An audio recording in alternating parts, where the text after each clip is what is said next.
Hello students, welcome to my YouTube channel. अभी हम करने जा रहे हैं थर्ड पार्ट ऑफ क्वेश्चन 6, जिसमें हमें 4 कोऑर्डिनेट्स दिए हैं और हमें पूछा है कि वो कोई क्वाड्रिलेटरल बनाते हैं कि नहीं। मैं आगे के पार्ट में भी डिस्कस कर चुकी हूँ। क्वाड्रिलेटरल के बहुत सारे काइंड होते हैं। इसके लिए हमें उसकी साइडें ढूंढनी पड़ती हैं और साथ में डायगोनल भी ढूंढने पड़ते हैं। उस पर से हम कौन से काइंड का वो क्वाड्रिलेटरल है वो डिसाइड कर सकते हैं। यहाँ पे मैंने ये जो कोऑर्डिनेट हैं उसको एक लेबल दे दिया है, इसको ए बी सी और डी। तो पहले मैं डिस्टेंस फॉर्मूला से ये ए बी का डिस्टेंस ढूंढूंगी। इसके लिए ये जो कोऑर्डिनेट्स हैं उसको मैं x1 और y1 नाम दे रही हूँ और इसे x2 और y2 नाम दे रही हूँ। अब मुझे ए बी ढूंढना है तो मैं उसकी डिस्टेंस फॉर्मूला लिखूँगी, x2 माइनस x1 का square plus y2 minus y1 का स्क्वायर। अब मैं वैल्यू पुट कर रही हूँ। x2 है 7 माइनस 4 का स्क्वायर प्लस 6 माइनस 5 का स्क्वायर। 7 में से 4 गए तो 3 बचे, 3 का स्क्वायर 3 3 ज़ा 9।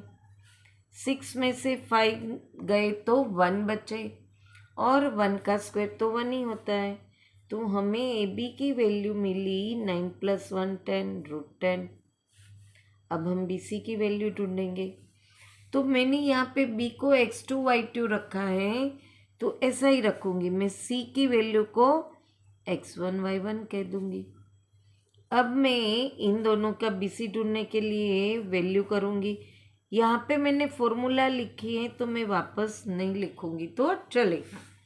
अब x2 माइनस x1 यानी 7 माइनस 4 यहाँ पे मैं लिखूँगी प्लस 6 माइनस 3 का स्क्वायर। इसको हम सॉल्व करें, 7 में से 4 गए तो 3 बचे, 3 का स्क्वायर 9 होता है। 6 में से भी 3 निकालेंगे तो 3 बचेंगे, उसका स्क्वायर भी 9 होता है। यहाँ पे आया 18। अब आप करो 18 के फैक्टर निकालोगे तो 3 3 ज़ा 9 2 ज़ा 18। अब उसका रूट है तो ये तो पैर बन रही हैं तो इसको हम निकाल सकते हैं ऐसे। तो हमें बी सी की जो वैल्यू है वो मिलेगी 3√2।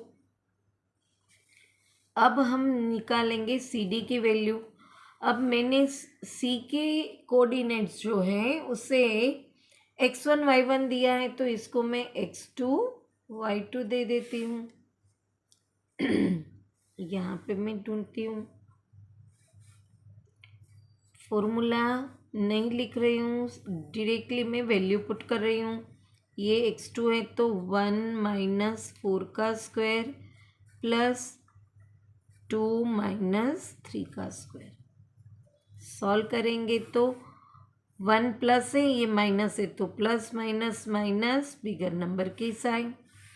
बट ये माइनस है, जब इसका स्क्वायर होगा तो माइनस माइनस प्लस हो जाता है तो 3 3 ज़ा 9 प्लस 2 में से 3 माइनस करेंगे तो -1 आएगा, उसका स्क्वायर +1 ही होता है। तो यहाँ पे आंसर आया √10। अब आप देखो फिगर के अंदर तो ए बी और सी डी एक दूसरे के सामने हैं तो ए बी और सी डी की वैल्यू इक्वल आई। तो हम सोच सकते हैं कि ऑपोजिट साइड इक्वल होती हैं, वो कौन से क्वाड्रिलेटरल में होती है, या तो रेक्टेंगल में होती है या फिर पैरेललोग्राम में होती है। अगर रेक्टेंगल में होती हैं तो उसके डायगोनल भी इक्वल होते हैं, जबकि पैरेललोग्राम में डायगोनल इक्वल नहीं होते। तो अब मैं फोर्थ जो है ए डी वो ना निकालूँ तो डायरेक्टली आई कैन पुट 3√2। पर मुझे डायगनल की वैल्यू निकालनी बहुत ज़रूरी है। अगर डायगनल इक्वल है तो ये रेक्टेंगल बनेगा, और डायगनल की वैल्यू इक्वल नहीं है तो ऑपोजिट साइड इक्वल आई तो ये पैरेललोग्राम बनेगा।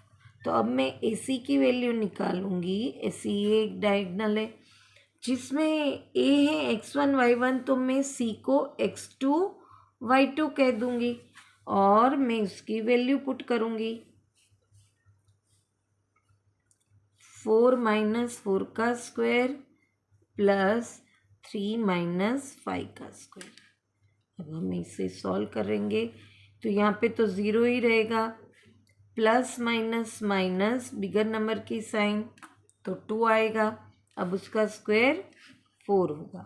हमें यहाँ पे ऐसे मिला √4। अब ये परफेक्ट स्क्वायर है तो इसका रूट निकलेगा तो 2 मिला। अब हम ये BD ढूंढेंगे तो BD में B की वैल्यू x2 y2 दी है तो मैं D की वैल्यू x1 y1 कर लूँगी और यहाँ पे हम BD डायगोनल की डिस्टेंस ढूंढेंगे। वैल्यू पुट करेंगे 7 - 1 का स्क्वायर प्लस 6 - 2 का स्क्वायर। 7 में से 1 गए तो 6 बचे, 6 का स्क्वायर 36, प्लस 6 में से 2 गए तो 4 बचे, 4 का स्क्वायर 16।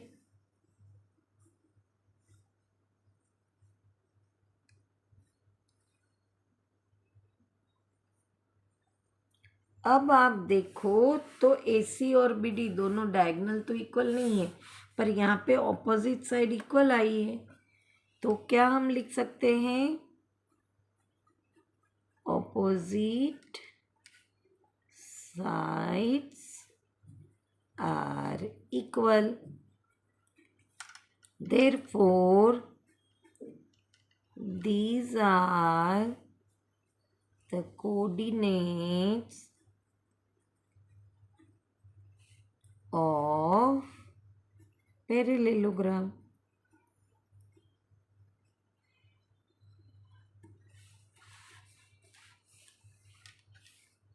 आ गया समझ में? कितना आसान है। यहाँ पे third part of question number 6 finish होता है। वापस मिलेंगे नेक्स्ट क्वेश्चन के साथ। Till then bye bye student.